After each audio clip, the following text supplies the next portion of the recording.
One of the many things I love about the Aspen Ideas Festival, it's a like kind of impossibly gorgeous Instagrammy day outside. I swear that I actually I saw a lark alight on a piece of driftwood in the meadow. This like cloudless sky, and there's a crowd of people coming to fill an auditorium to talk about hate and extremism on the rise. This is awesome. Friday morning. Let's talk about hate. Let's do it. This is great. I expect a pretty a rollicking, rich conversation this morning with this distinguished set of panelists.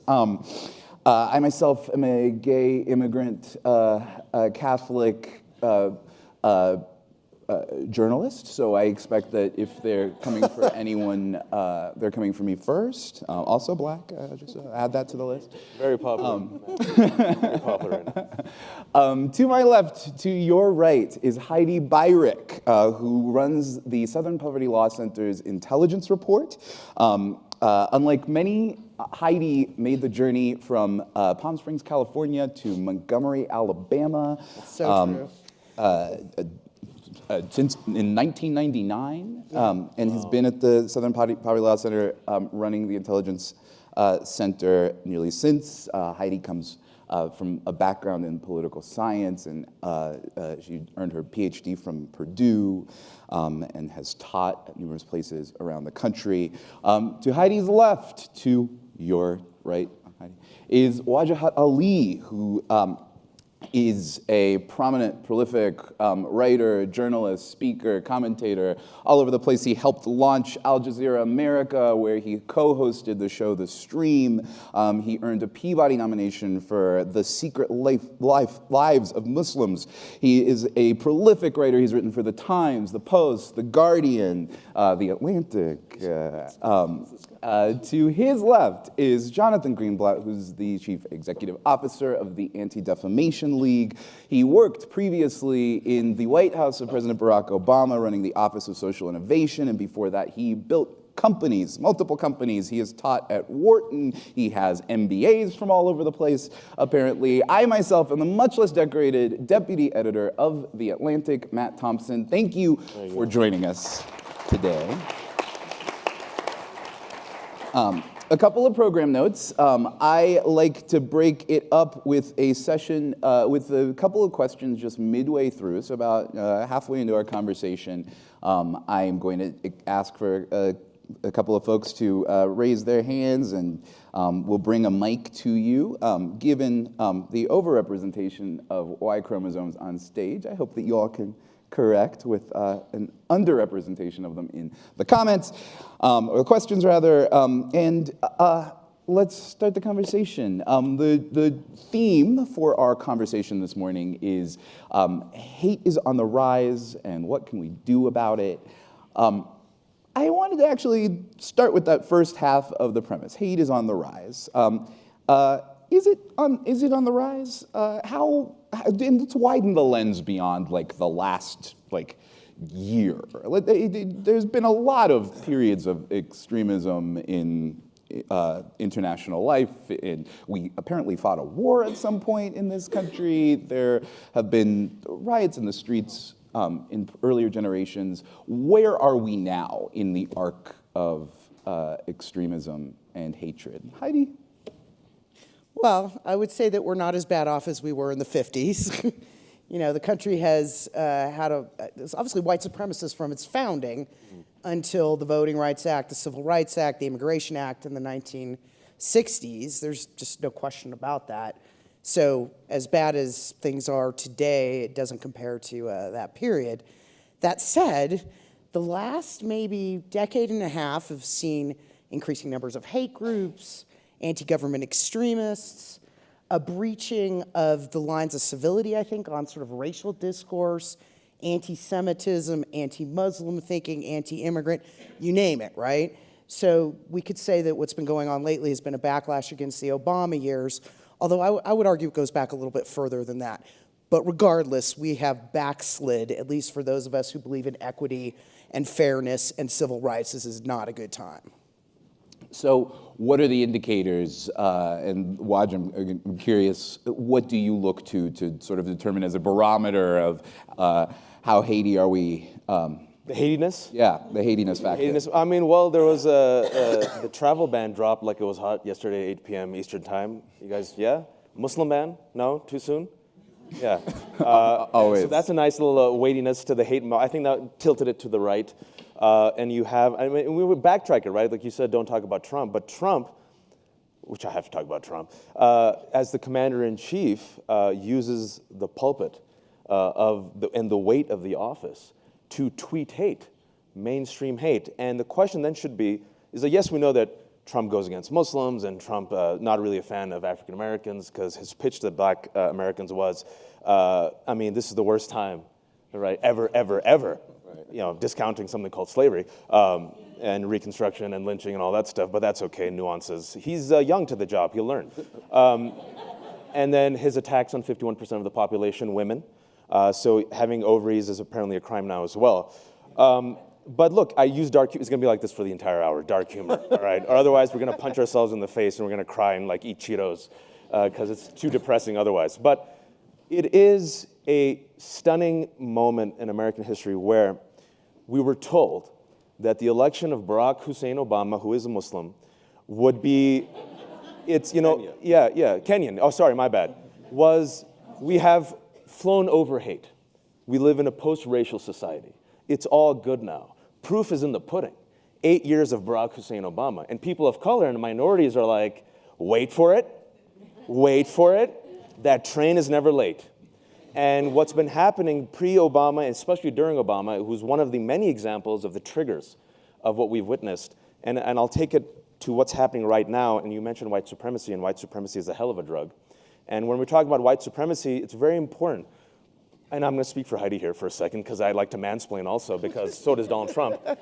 We're not against white people. It's not about white people are evil. It's the ideology of supremacy and a systemic institution of supremacy and exclusion, which has gone against the Irish, because the Irish were not considered white, Jews, because the Jews were not considered white, Native Americans, African Americans, and now I think Italians, it's the Muslims, right? And the thing I'll say is this, and this is what we have to really focus on this, because this is going to be the problem for the next 10, 20, 30 years. If you look at the studies, and finally enough studies have come out where people say, oh yes, we understand, Trump's base. Why did you vote for Trump? Because us versus them. Zero-sum game. This is no longer my country. This is no longer the America I grew up with. This is no longer my father's America. What does that mean? They are coming here. Who's they? The Mexicans, the undocumented, the ones with the ovaries, the Muslims. They are taking your job. They are compromising your security. So I'm going to make you feel safe and give you the illusion of safety and security by protecting you against them. And that's literally what we're dealing with right now, is a remake of American history. I want to just end on this point. This is a remake. We've seen patterns of this, especially if you're looking at the Islamophobia right now. If you replace, and I can show you the research afterwards, if you replace what Donald Trump has said about Muslims and Islam in America in the past 2 years, you take a DeLorean, 80s pop culture reference, anyone? Back to the Future? Of course. 1930s America, don't even have to go across the Atlantic, and we've done the research. Replace Muslim with Jew. Mainstream hate mongering against Jews in the 30s and 40s. Replace Muslim and what they say about Islam. A threat, a fifth column, they'll never integrate. There's a Muslim plan, Sharia. Exact same talking points of the best-selling book in 1949, American Freedom and Catholic Power, which then was re-released in 1959, became a best-selling book, New York Times bestseller, when a young man by the name of JFK was ascending. You replace Muslim with Catholic, the exact same talking points. So we're witnessing a remake, and we're witnessing either the death march or the death rattle of white supremacy in America. And this is what we have to deal with. You did not prepare that. You did not prepare that line, did you? I didn't, man. This was me off the cuff. Right, impromptu. And so, by the way, if you're a journalist covering this event, Waj just made news. A Muslim speaker at the Aspen Ideas Festival replace Muslims with Jews and Catholics. Yes. Correct? That's what I heard? That's how Sharia works. Man. Too soon? Too soon? Haters are influential, I gotta say. I don't know. But so, when I grew up in Central Florida. I would go for like trivia competitions with my high school to Nathan Bedford Forrest High School in Jacksonville, Florida. I mean, there's Nathan Bedford Forrest, noted, I'll use air quotes, hero of the Confederacy.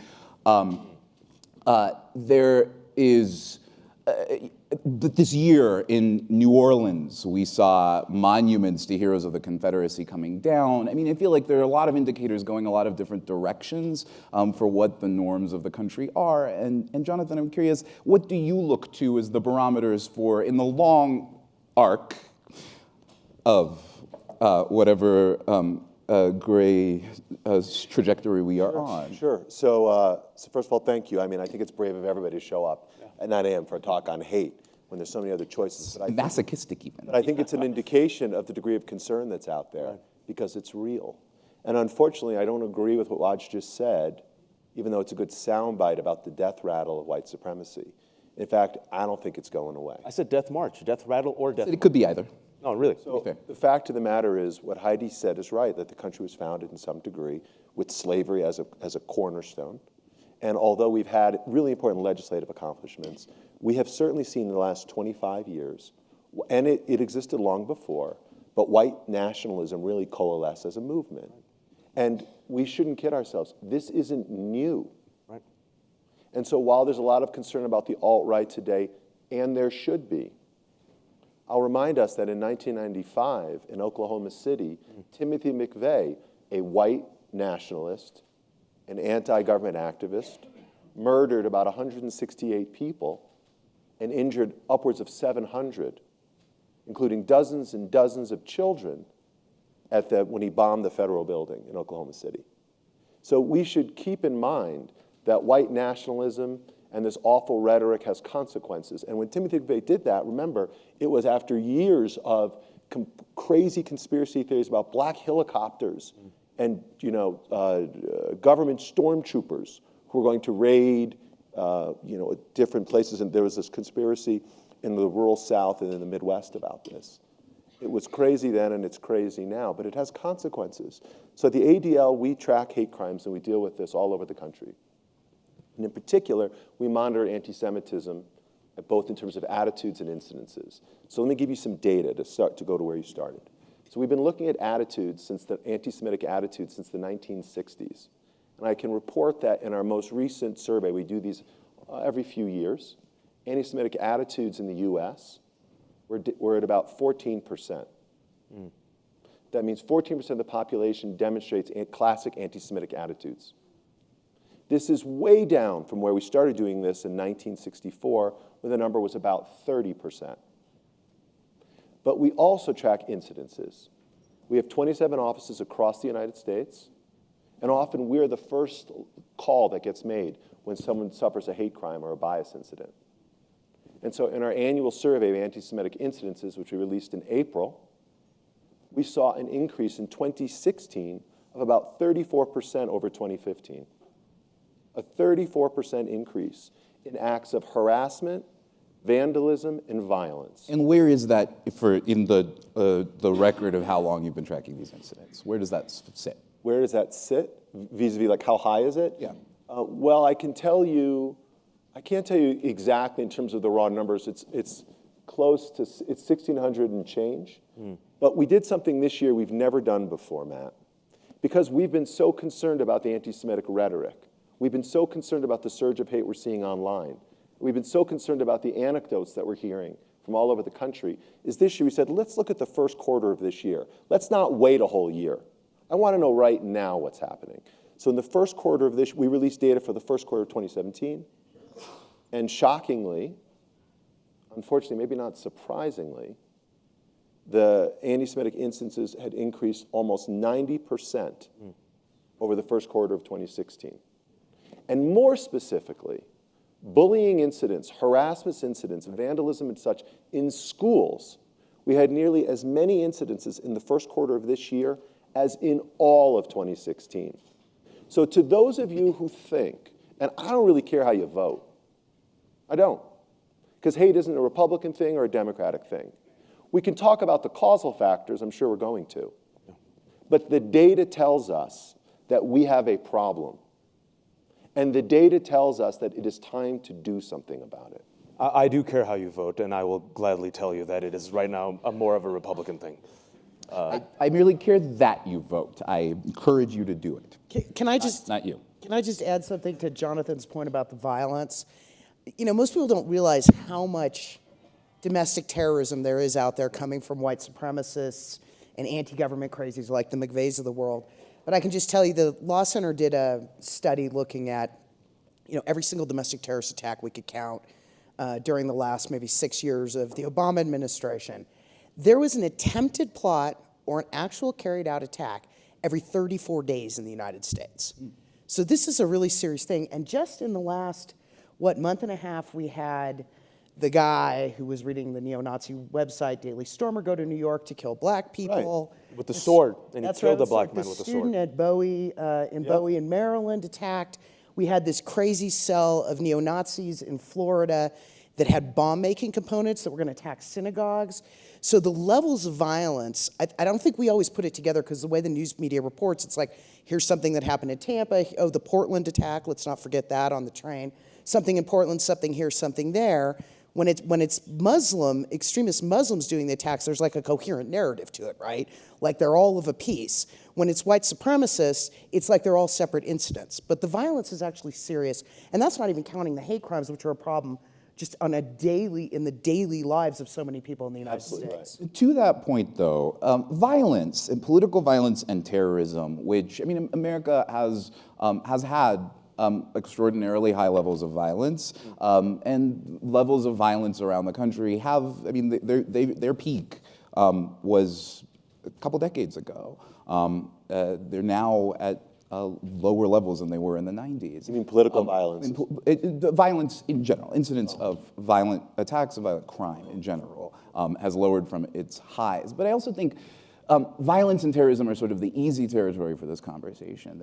Everybody derides political violence. All right-thinking people deride political violence and terrorism here. I'm curious about the gray area that is not violence that you talk about, talking about incidents of potential hate and extremism, how you identify things like speech, for example. Heidi, I'm particularly curious, so you run the Intelligence Center, the Intelligence Project at the Southern Poverty Law Center, and one of the things that you all do is sort of identify lists of folks who you identify as hate groups. And I'm really curious how you make that determination, because it's a very fraught subject. The Southern Poverty Law Center has been criticized by, among others, Majid Nawaz, who said that, quote, he told an Atlantic reporter, quote, they put a target on my head because of being put on one of the SPLC's lists. And so I'm really curious how you make that determination. Yeah, well, the list that we get criticized for the most part, is the hate group list, which is something that didn't involve Nawaz. And most of the criticism we've been getting lately have come from anti-LGBT groups, anti-Muslim groups, anti-immigrant groups. And their main complaint, like for example, Liberty Counsel, this is an anti-LGBT group, is that we are not out calling for violence against people. We're sort of asserting our rights towards a particular group. And we don't list groups on the basis of whether they're violent or not. We look at their ideology, and we try to decide, is that ideology hateful? In the case of Liberty Counsel, one of the reasons we list them is that they argue for the criminalization of homosexuals. In other words, people who are in gay relationships should be put in jail for engaging in gay sex, for example. Gay people are deviant, perverted, I could go on with this sort of shaming. And to us, although these critics wouldn't agree, to us that's no different than saying about black people, for example, that they're more criminal, they're more sexually deviant, they engage in violent hate crimes against white people, they aren't capable of civilization, et cetera, et cetera. At the same time, until 1997, it was official policy of the United States, legal policy of the United States, that gays could be Oh, you are absolutely right. Until 2003, right? Until the Lawrence decision. I don't think that makes it right. I still consider it hateful. And a lot of the groups that we list are arguing to recriminalize sex in other countries or funding efforts to do that. So, sodomy laws were definitely on the books. 2003, they were overturned in the United States. But I frankly can't find anything more hateful than to throw somebody in jail for consensual sex. I mean, that's even worse than a neo-Nazi in many ways. They want the power of the government to actually exploit people. So it is our definition, and obviously people have the right to criticize us for how we do this. But that's how we list groups. Of course, many, many of them are also violent. There's, Can I say something here? So the ADL, for over 100 years, has been a fierce and ferocious defender of the First Amendment. So we deeply believe in the rights and privileges that are bestowed to us, including freedom of speech. But freedom of speech is not freedom to slander. And freedom of expression is not freedom to incite violence. So we should be, in the same way that you can't yell fire in a crowded theater, claim a protection by the First Amendment, you can't incite violence or intimidate or threaten individuals on the basis of race, religion, sexual orientation, national origin, level of ability. You can't do that and claim to cloak yourself in freedom of speech. Now, I'll also just say, and then stop. I believe, there was a conversation on this stage yesterday about issues on campus. And I think we need to challenge ourselves to hear hateful ideas. We need to challenge ourselves and not be afraid to engage with people whose ideas we don't like. So I don't believe in safe spaces where we squash free speech. The best response to bad speech is better speech. But that doesn't mean we should allow people to be targeted, right, for who they are or where they're from or who they love. So what happens when that hateful speech comes from the commander-in-chief? What happens when, and I agree with you, what happens when extremism, and we allow extremist ideology and rhetoric, because we live in a free society, becomes mainstreamed? What happens when we as a society decide we are going to actively give a platform to the KKK? Yeah. We're going to invite them to speak on MSNBC and CNN. So what we did before, back in the day, was KKK exist, they have a right to their rallies, we mock them and make fun of them, that's the KKK, children do not be like the KKK. No one says, the KKK, that's a rallying cry. Let's invest time and cover the KKK rallies. Yeah. Tell us, oh KKK member, your white supremacist ideology, and let's spend 15 minutes debating it. And what's happening now, and we did the research on this, and I'll quickly tell you the research of how this got mainstreamed. For the Center for American Progress in 2011, they asked me to identify where the hell are these talking points coming from? This is right before Muslim Obama was running for president again. And that Muslimi slander was still affecting him. You guys remember that? So they said President Obama is a Muslim, Sharia is a threat to America, traditional Islam is radical Islam, radical Muslim Brotherhood has infiltrated the White House. Who here has heard this, by the way? Okay, in 2011, like 10 of you would have raised their hands. Most of you guys did. So we did the research, 6-month research project, I led it, and we traced the genesis of these once extremist fringe talking points and how they went mainstream. Very quick. We found that about $43 million after the 9/11 terrorist attacks went primarily to think tanks in Washington, D.C. People like Frank Gaffney, Center for Security Policy, who said, quote, I'm not an expert on Sharia, but I do talk about it a lot as a threat. Let that shit sink in for a second. And he gets paid $300,000. He has said in Sharia Threat to America, 2010 document that they wrote, that Islam is not a religion, but Islam is a totalitarian ideology, and Sharia is a legal, military, political doctrine that seeks to supplant the constitution with Islamic law. There are some good Muslims, but later on it says, do you know what Muslims do? Taqiyya. What's taqiyya? If you ask most Muslims, they think it's a tasty taco released by Taco Bell with guacamole. No one has any idea. Taqiyya sounds delicious. But in all seriousness, taqiyya that's a good, delicious. ADL use that. But what's so insidious, you can never trust a Muslim because taqiyya is religiously mandated lying. God commands them to lie. What's the real agenda? To implement Sharia. This was so out there that Frank Gaffney and Pamela Geller and Bridget Gabriel of the Act for America was excised by the Republicans, not invited to the CPAC conference from 2011 to like 2014. You guys with me so far? Now, without any exaggeration, all the people that we mentioned in Fear Inc., the think tanks, the scholars, the grassroots groups who then disseminate this to evangelical megachurches, and the politicians, literally these people are now in the White House and they counsel Steve Bannon, Steve Miller, Jeff Sessions, and the president. So much so that Frank Gaffney's data was used by Kellyanne Conway to actually rationalize the Muslim ban. So much so that Bridget Gabriel, the founder of the leading anti-Muslim hate group in America, Act for America, tweeted out a photo of her meeting in the White House. So much so that Steve Bannon, who says that we're under invasion, and the book that he recommends all Americans read is The Camp of the Saints, a 1970s racist book written in France, where an Indian immigrant who eats crap, literally he eats turd, and he has a blind prophet on his shoulder, leads an invasion of 80,000 brown hordes to Europe, and they take over. And Steve Bannon says, read that book. That's what we're suffering now in the Judeo-Christian West, an invasion. These people who were so extreme in 2011 that even the Republicans said, okay, you have freedom of speech, but you're on the margin of the sidelines, are now counseling the president on his views on Islam. And the last thing I'll say, the big idea, is love has gone intersectional. We're going to talk about love, we should, about the hopeful solutions. But another big Aspen idea, hate has also gone intersectional. And it's no longer just anti-Muslims. It's anti-Muslims, it's the undocumented, it's the blacks, it's the women, it's the gays. They are coming against us versus them. And ISIS, what's the last thing I'll say? I'll stop talking, I promise.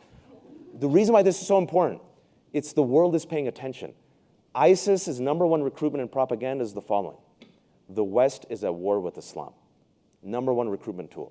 And the President of the United States says, I think Islam hates us. Sorry, I'm done with my filibuster.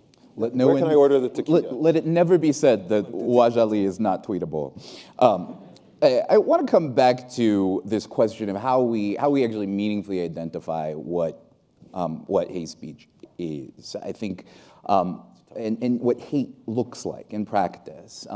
I think earlier this week, ProPublica's investigative journalist Julia Angwin was here at the Ideas Festival. She's brilliant. I hope many of you got to speak with her. Also somehow managed to publish a report looking at, from what ProPublica could determine about Facebook's policies and guidelines around determining what hate speech is and isn't. It's really interesting just because this is not like again, we have this sort of idea that all right-thinking people sort of feel a certain way about this type of thing, and we know it when we see it and what have you, but identifying what hate speech is and isn't, who is and isn't a hater, is difficult. And this, Facebook's policy on this, as reported by ProPublica, is an illustration of this. Under the policy, ProPublica found that if you are talking about a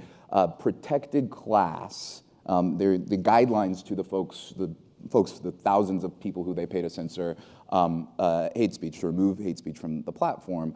If you're saying potentially hateful, derogatory things about a protected class, race, religion, gender, what have you, then don't allow it, take it down. But if it's a not protected class, including like age, for example, then it's fine. And so part of the implication of it, ProPublica inferred, is that, I would very much encourage you to read the story to walk you through the presentation that they found in how Facebook instructed its moderators to deal with these platforms.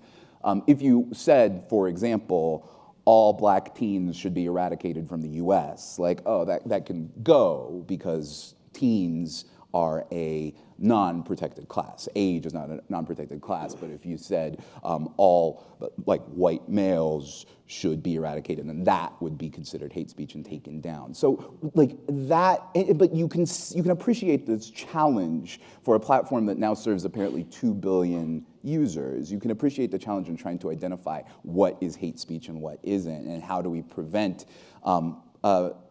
genuine expression and worthy expression from being censored while protecting people from incitements to violence. Well, I can tell you how we're thinking about it from the ADL perspective. So We see cyberspace and social media as the front line in the fight against hate.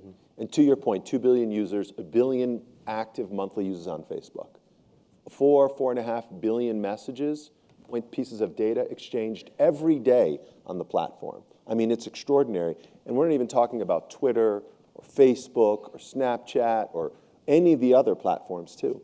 But we have certainly seen a pattern wherein minorities or people with these characteristics are targeted. We've seen it against Jews. In fact, last year, concern about journalists who were perceived to be Jewish or were Jewish, like Julia Yaffe, who's here, and Hadas Gold, I think. Atlantic colleague. Jeff Goldberg, a number of others. We did some analysis just to see, is there really anti-Semitic harassment taking place on Twitter of these journalists? So our study found over 12 months, literally millions and millions of anti-Semitic messages, tens of thousands directed at a handful of Jewish journalists, including Jeff Goldberg, who made the top 10. There you go. There's something. Well done, Jeff. But the trick is, as you're alluding to, there's two things here. There's not just the content of the message, calling someone a mean name, because the alt-right and these folks who harass online, they're very adaptive. So after we released our report and identified this issue, suddenly they changed their approach. They started calling Jews Skypes, and they came up with other kind of weird euphemisms for Jews and Muslims and women and gays that they wanted to target to avoid the censors. So we're partnering now with Google, and we're working on a project using artificial intelligence to identify and neutralize these messages before they happen. So it may seem, well, how can you tell when someone says black teens should all be eradicated? Well, actually, you could look at who's writing that tweet. Does it say in their bio, for example, white nationalist hates blacks or something like that? You could look and see who else is following them, other hateful racists. You could look and see when they tweet at you. So like I get messages all the time from people whose handles are like Thor, Hammer of God, or Real Exposer of Jews. So chances are when someone tweets at me and their name is Thor, Hammer of God, they're not my friend. Thor is an anti-Semite. Can you tweet that? Can we tweet Thor? The Marvel people. Absolutely. The Marvel people will be all over me. No, but again, so you can see who are their. You can map this stuff, Matt. Who are their relationships? Yeah. Have their tweets or their posts been flagged in the past? There are ways we can figure this stuff out. Now, it may be imperfect, but we've got to use technology and innovation to tackle this problem because the law can't keep up. And Lord knows, no matter how many thousands of censors they hire up at Facebook, these poor people in a call center in the Philippines will never be able to figure out what's really going on. So I want you guys to respond to that really quickly, but I'm just going to tee it up. I'm going to go to the audience for a question before cruelly taking back moderator's prerogative. And if you raise your hand, someone with the mic will come and find you. And to the folks holding the mics, I hope that you look the people who are raising their hands in the eye and make sure that they are not going to lecture us for 3 minutes. There's so much to talk about. When they stand up. But Waj and Heidi. Well, Heidi first. Oh, sorry. Because I talk too much. No, stop it. Well, I mean, here for what Jonathan's saying. I wanted to say that, first of all, there's no question it has to be an artificial intelligence answer. The volume, the massivity of it. I mean, in a way, the saddest thing about reading about the Facebook issue was not only they're completely confused and bizarre guidelines, but they're paying someone like $4 an hour to try to sort this out. Something that we're sitting here trying to figure out with all that we know about this world, right? I mean, this is really, really complicated. But we have to get a handle on it, because here's the reason why. Back in the 90s, before the World Wide Web, the internets, people couldn't get access to this much ugly stuff in the way that happens now. That's right. I mean, people, when I think of the internet, I think, if I walk around downtown Aspen, the chances of me seeing somebody use the N-word or saying something horrible about Jews is very slim. I could even be in the most right-wing state in the country, right? But the illusion that people have when they get on the internet is like, there's no problem saying that the Jews should be gassed or, black people should be killed or are violent or whatever, because you're completely surrounded with this stuff, right? It's as though everyone around you is talking this way. And the stuff that you've been saying about Trump and the mainstreaming of hate is simply amplified by this new universe of interaction. And it's corrosive, it's horrific, it's awful. And you're right about the law. We're suing on behalf of a Jewish woman in Montana who was trolled like Julie Ioffe and all these other people. Her 12-year-old son got materials saying he should be put into an oven, right? Holocaust references. You do not want to be in Julia or Jeff's No, these are mentions. terrible. Probably several of y'all, as a matter of fact. We're very popular online. Yeah. But the legal structure for harassment like this almost doesn't exist, right? So there's no way to fight back. You could try to block people, you could try to do this. All of that won't solve the problem of young children getting on the internet and all of a sudden thinking, well, wow, this hate stuff is cool. It's got zippy memes to it. It's got this or that. I mean, if we don't stop this process, it's so horrifically corrosive to the sort of the autonomy of so many individuals that it's frightening. Well, if you said Thor is anti-Semitic, does that mean Captain America is an anti-Muslim bigot? The tweets, the headlines out of the session. It's dark humor. Look, we actually worked with Actually, Facebook. there's a new plot line in Marvel Comics where Captain America turned out to be a Hydra agent. I know. Come on now. I know Steve Rogers, by the way, guys, is a Hydra agent in the latest Marvick. You're going to suspend the Captain America. Sorry, we're nerds here. But look, actually, my previous job, which I just left, we were working with Facebook and Google precisely on that. And Horace and I, who's sitting right there, talked about this yesterday. The reality is this. Social media is the weaponized spear of hate right now. Steve Bannon, in particular, has said that he wants to weaponize media, and is exactly what he did with Breitbart. He's very clever when it comes to this. So are the alt-right, ISIS, and white supremacists. Do not underestimate their technological capabilities. When it comes to the Islamophobia industry that I mentioned that started up in 2000, really became popular in 2001 and after 2011, they are very good at using social media, search engine optimization, certain hashtags, certain search terms. So if you put in jihad or Quran or Islam, you will get their version popping up first in Google search. The important point is this, and this is the hopeful point, is that what we have seen through the research, whether it's the alt-right, the white supremacists, or anti-Muslim bigots, it is always a very small, interconnected, incestuous group of people who are very dedicated and committed to their hate. The problem is the most of us are what I call the flabby, moderate majority, right? It's good to have a kumbaya of 600 people, but if you have 8 people who get up every day and are committed to a vision, they will be much more successful than 600 of us, okay? The problem, and Jeff said it, it's Hydra. Who's Jeff? Jeff, Jonathan, they all look the same. I mean, come on. I've been hanging out with Jeff the whole time. Sorry, Jonathan. He calls me Fareed. I let him go. This happened earlier. Look, I'm talking about Barack. Come on. I'm kidding. Sorry. Dark humor. Dark humor. Another headline out of this session. All white men look the same to Wajahat Ali. What is... I think that's all Jews. I think it's all Jews. I've been hanging out with Jeff all week. Read too much Captain America. But in all seriousness, look, the problem is the following. You can't stop them. Let me repeat this. You can't stop them. But you have to outpace them. You have to outstrategize them. You have to be smarter. What's failed so far? Top-down government approaches creating narratives that don't stick with authentic communities. Top-down approaches that do not take account the lived experiences of the communities they're trying to reach. Right. What you need is innovative solutions from the community members and a multicultural coalition of the willing. Techies, activists, students, public sector, nonprofit groups working together to come up with solutions that actually impact their communities. Narratives that stick. Why is ISIS and alt-right so successful to their base? The narrative sticks, a narrative of empowerment. The government narrative, and I'll say why it's failed, the government says, hey, Wajahat, fight ISIS. And I'm like, dude, my mom is wearing a sari, like making biryani right now, watching the Warriors. She does not want to fight ISIS. You know what I'm saying?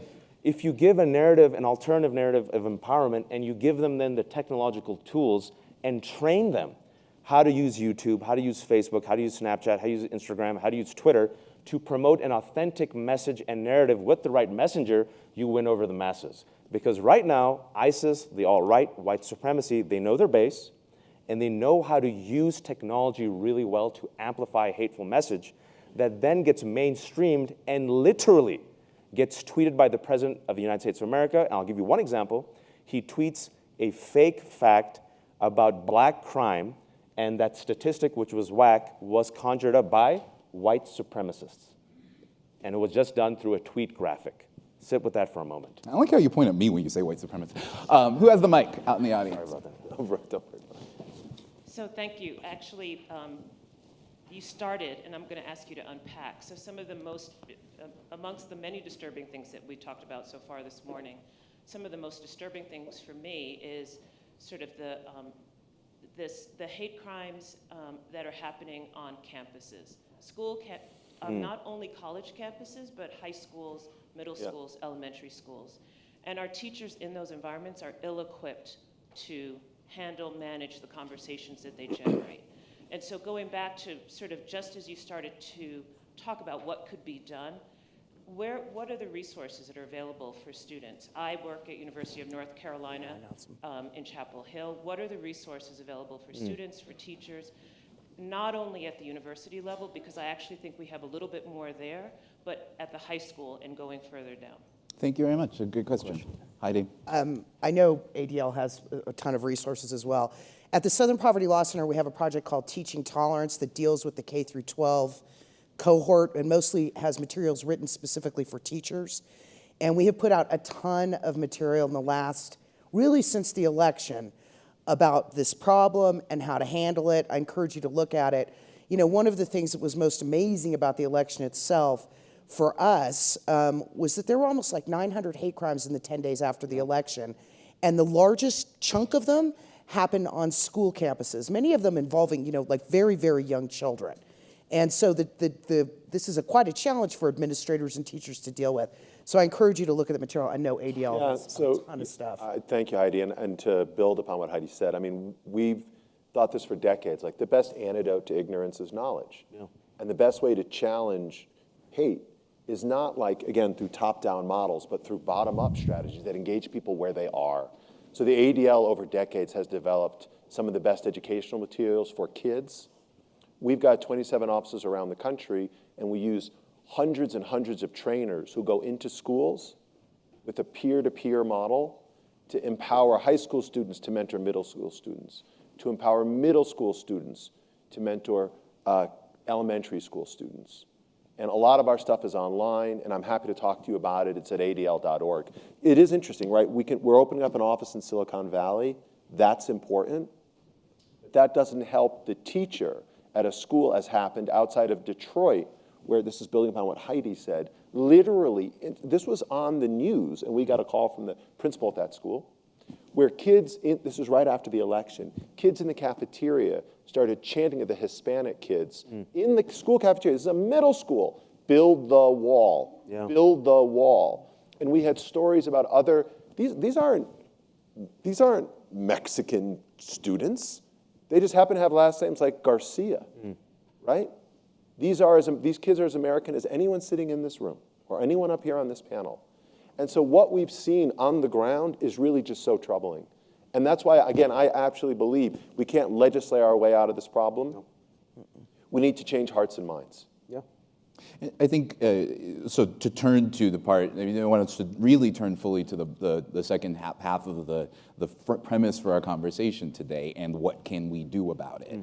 And I think starting with the resources that are available from both the Southern Poverty Law Center and the ADL is a great place to turn first in that conversation. But I want to also ask the question, because another thing that we saw in our reporting on the immediate aftermath of the election is that in some classrooms, kids who had identified themselves as voting for President Trump were also silenced, shut down, and sometimes threatened in serious ways too. And I'm really curious about this question of how do we protect acts of speech? How do we keep from tilting over into a liberalism in our response to these matters? I think earlier in the conversation, Jonathan, you used the phrase, "we should not allow." And I'm curious what that means. What do we do with hateful speech messages? In fact, one of the biggest debates about political violence, I said previously that all right-thinking people believe that political violence is unacceptable, but on Twitter,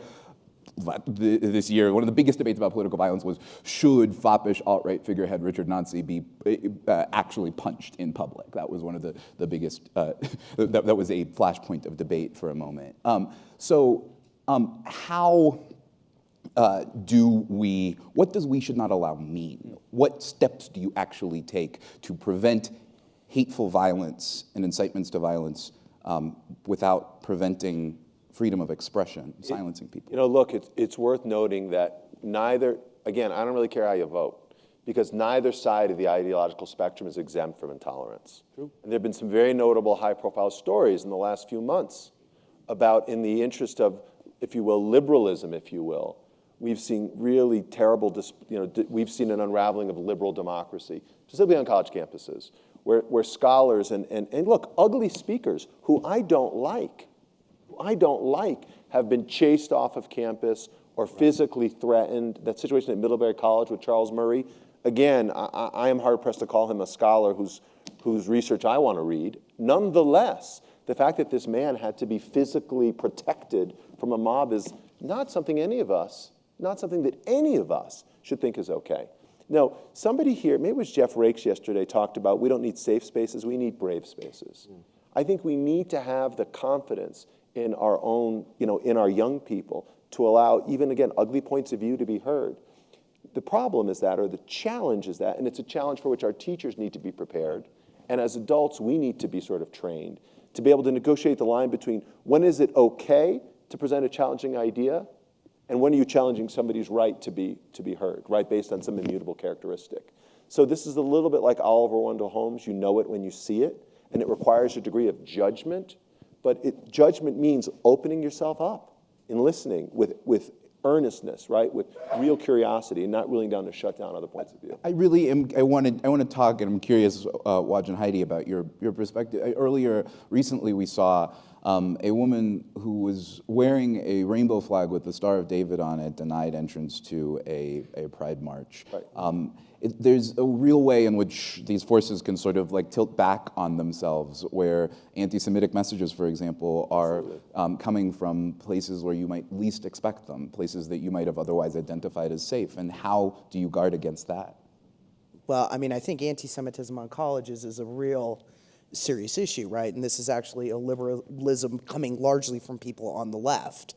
The other issue that we have are people that are members of sort of these anti-fascist groups that have taken a lead role in shutting down these speakers, right? And they openly call for violence, and they're obviously anti-fascist, they're from the left, right?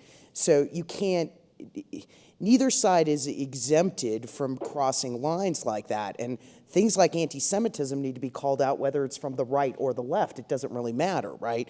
Anti-Muslim thinking. I mean, this, in a way, they tend to mostly be expressed on the right, but they're a little bit beyond politics, aren't they? I mean, this is where you're simply dissing somebody for who they are, for no reason. For being who they are. And so, I don't think that needs to be, that there's any exemption on any side of the political sphere. On the other hand, like with Murray, that should have never happened. Richard Spencer, as abhorrent as I find him, he's a white nationalist, should have been allowed to speak at Auburn, right? The point is we need to challenge the speech peacefully. That's right. We need to take on the arguments in a reasoned manner.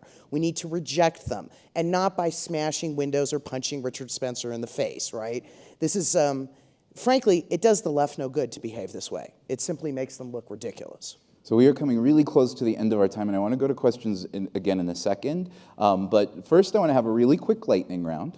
I want to ask, in just like a minute, from each of you, what is one thing that should be done to prevent the rise of hateful extremism in America? And Heidi, I want to ask you to speak about that. What should we as a polity, what is one thing that we should do as a democracy, as a democratic civic society? Waj, as individuals? Jonathan, as a pretty moneyed and influential tier of people in the audience today, what do we do as leaders? Heidi? It's hard to answer with one. This issue about the tech companies and speech there is critically important. Let me say two things. The issue of hate crimes is not taken seriously enough in this country. A lot of you saw probably the Department of Justice yesterday released a report saying there are 250,000 hate crimes a year. We only count about 5,000. So we don't even have our handle on the kind of hate violence that's being experienced by Americans, and that that can't continue. Wait, say one more thing about that, because this is actually a really interesting point. Yeah, well, I mean, the point is, if there's 250,000 hate crimes a year, if we knew that, as opposed to the FBI's data, which shows about 5,500 a year, we would start thinking about hate violence as a critical problem in the United States. We'd put resources at it in the Department of Justice. We would train law enforcement aggressively.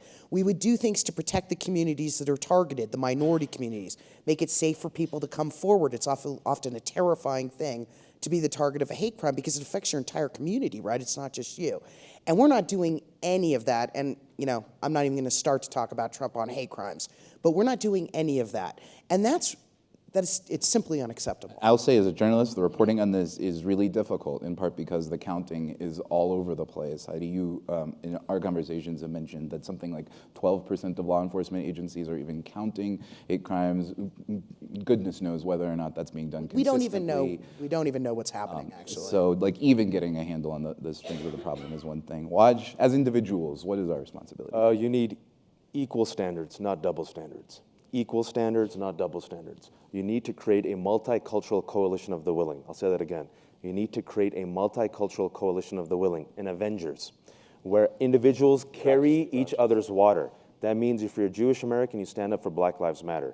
If you're African American, you stand up for the LGBT. If you're LGBT, you stand up for Muslims. If you're Muslims, you stand up for climate change and the rural white American who's on opioids because he can't get a job. You have to stick together. And I know that sounds air in the sky, like Aspen idea, but the reason why it's so important is we go back to ISIS. What is ISIS banking on? And no one talks about this. They're banking on us creating self-inflicted wounds. They say Donald Trump is the biggest self-inflicted wound because they say that the veneer of religious liberty and freedoms and equality in America is just that, a veneer. You guys actually hate each other and you're gonna turn on each other when it comes to race and religion. So we have to inoculate ourselves against that. How do individuals do it? You have to become the protagonist of the narrative of the American dream that you want to see. You have to become that protagonist. And you underestimate yourself. Who am I? I'm a nobody. Well, you guys are Aspen people. You guys are not the gatekeepers. You guys created the gates. But in all seriousness, I'll give you an example. In North Carolina, what's changing lives?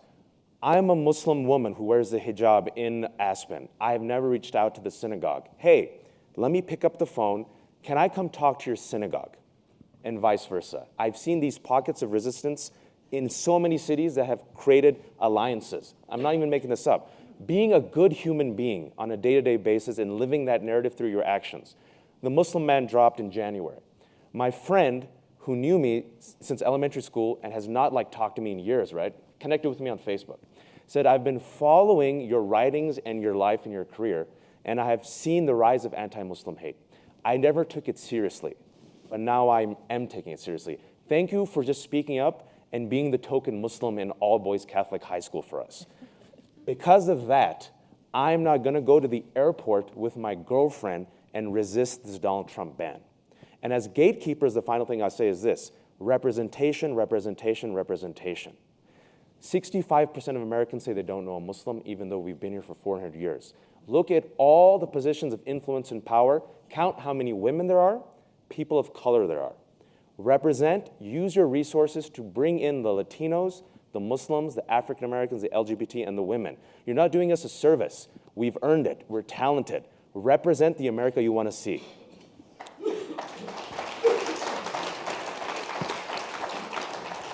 Sorry, it took more than a minute. I'll do this in less than a minute. So I'm proud of the fact that ADL helped get hate crimes laws passed in this country in the 90s. Good job. I'm proud of the fact that we educate 1.5 million kids every year in schools. If you care about your children's college education, right, you invest in a 529 plan.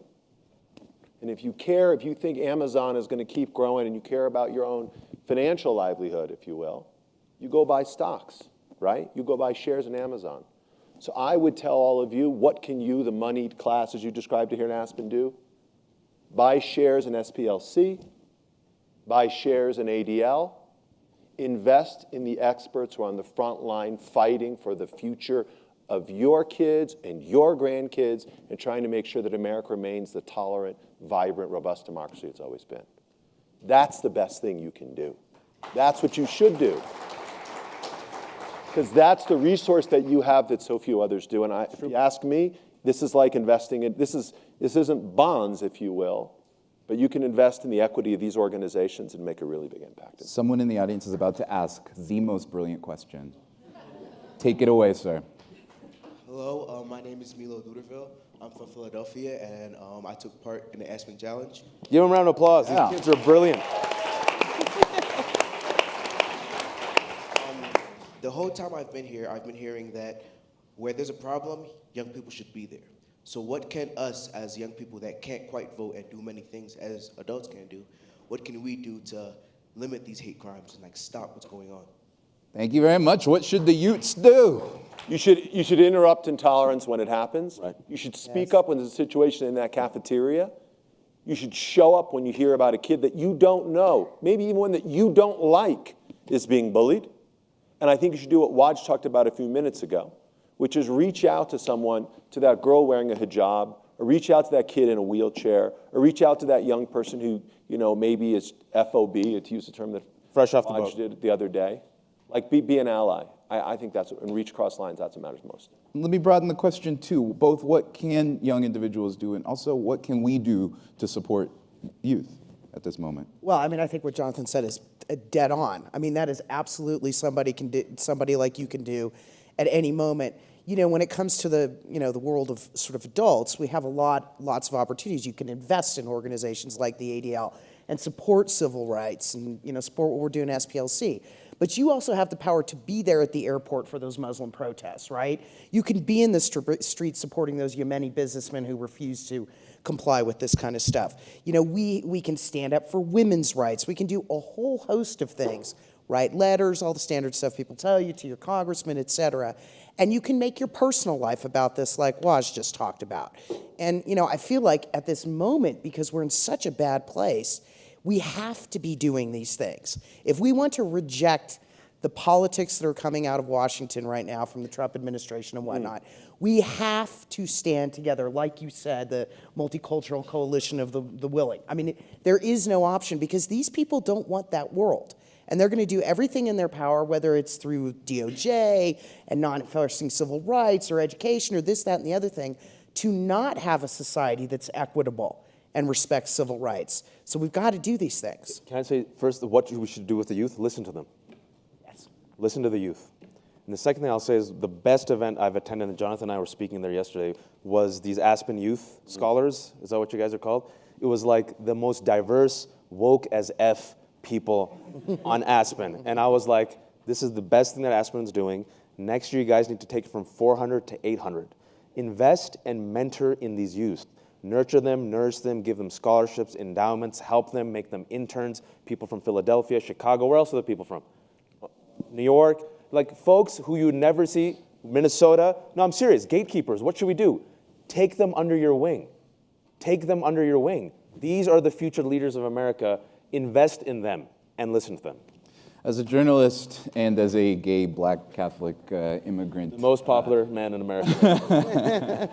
I will add one thing, which is take every room I enter, I am an outsider in one way or another. And I found it immensely valuable to be so, because it's forced me, always, wherever I am, to engage with perspectives and experiences that are not mine, because none of them are mine. My experience is only mine. I think one of the most valuable things that we can do as Americans, one of the most valuable things about this country is the incredible, incredible pluralism and diversity that is here, the sheer range of experiences that are possible in this place. And so strive to find experiences that are not your own and strive to understand them. I think that is incredibly powerful work and work that I think is among the highest part of the work that my team does at The Atlantic.